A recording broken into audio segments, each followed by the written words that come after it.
பரீட்சை எக்ஸாமில் கன்ஃபார்மாக இந்த நம்பர்ஸ் வரும். நம்பர்ஸை அவங்க கொடுத்துருவாங்க. நம்ம அதை வேர்ட் ஃபார்மேட்டில் எழுதணும். அக்ஷரோ மேலிக்கோ, அக்ஷர்னா வேர்ட். இங்கே நம்பர்ஸ் கொடுத்துருப்பாங்க. அந்த நம்பர்ஸை வேர்ட் ஃபார்மேட்டில் எழுதணும். இப்போ 1 கொடுத்தா இங்கிலீஷில் ONE 1 எழுதுவோம்ல, அதே மாதிரி ஹிந்தியில் அதை வேர்டிங்ஸில் எழுதணும்.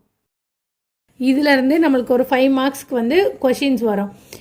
இப்போ நம்பர் 4 கொடுத்துருவாங்க, 14, 17, 8, 10 இந்த மாதிரி ஒரு 5 இதை மட்டும் தரவு பண்ணிட்டாங்கன்னா குழந்தைங்க சூப்பராக 5 மார்க் எடுத்துடலாம்.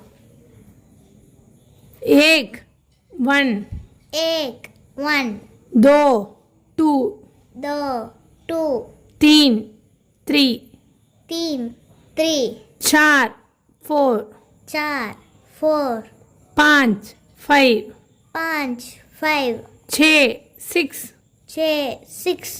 7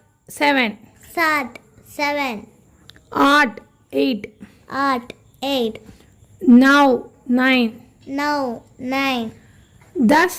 10 10 11 11 12 12 13 13 14 14 15 15 16 16 17 17 18 18 19 19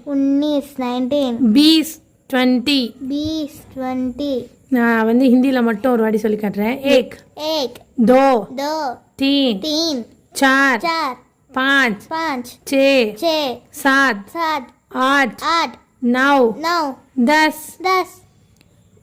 11 12 13 14 15 16 17 18 19 20. இப்போது இந்த ஸ்பெல்லிங் எல்லாம் ஒரு வாட்டி குழந்தைங்களுக்கு ப்ராக்டிஸ் பண்ணிவிட்டு நம்ம டிக்டேஷன் மாதிரி திரும்ப திரும்ப கொடுத்தோன்னா இந்த 20 வேர்ட்ஸையும் அவங்க ஈஸியாக எழுதிடுவாங்க. நீ எழுதி காட்டுறியா? ரஃப் நோட் எழுதி காட்டு.